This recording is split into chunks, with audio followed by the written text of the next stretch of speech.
The house sits deep in the woods of western New Hampshire. And when you step inside, Ben Killam's true passion is on full display. Well, I've always had a gift with animals. I've always been able to understand them. Black bears in particular. It all began 25 years ago when Killam stumbled upon an abandoned black bear cub. It was one that was sick, had a congenital illness. Now he's considered an expert in his field. I've had over 10,000 hours with a black bear beside me in the wild, earning him several nicknames along the way. Papa Bear, Bear Man, the black bear's uncle, Bear Whisperer. Behind the house is where Killam truly feels at home, in this 3-hectare enclosure. His current extended family consists of 7 orphan black bear cubs, all 7 months old. Hi, little guy. This is Trebo. Something happened to her mother, we suspect, but in April during a snowstorm. Killam bottle feeds the cubs during their first 18 months of life. Then he accompanies them on walks untethered in the enclosure for up to 10 hours at a time. This method was initially considered controversial, making him somewhat of an outcast in the scientific world.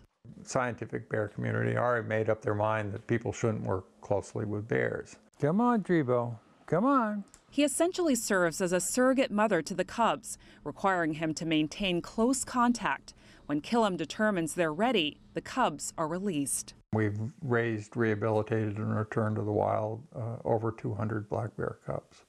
Killam's work with black bears eventually got the attention of researchers in China. They thought maybe his success with black bears could be applied to their efforts with panda bears. Their collaboration began in 2013 and continues to this day. Their joint work featured in an IMAX documentary titled Pandas. Chinese researchers have visited Killam's bear enclosure and used it as a model for one they've built in Chengdu.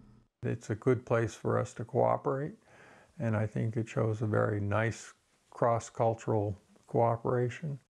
But the collaboration has been a process, including convincing Chinese researchers to think outside the box. Didn't want pandas outside in the rain, they didn't want them climbing trees, and all the things that you have to have a panda do to be in the wild. The Chinese scientists are using some of Killam's methods to raise vulnerable giant pandas and eventually introduce them into the wild. The thinking is that both species of bears are similar, so the approaches should work in the same way. They have about the same juvenile period, about 18 months. They follow their mothers in the same way. Killam hopes the attention on their work will help others feel more at home with bears of all kinds, just as much as he does. And just as Killam was once misunderstood, he wants bears to receive the same respect. Yeah, now we got a bear to take a picture with. We've overrun the earth, and what's left needs all the help we can give it. If humans don't have some level of interest in conserving these things, they won't be there for the future, for kids in the future. Frances Coe, CGTN, Lyme, New Hampshire.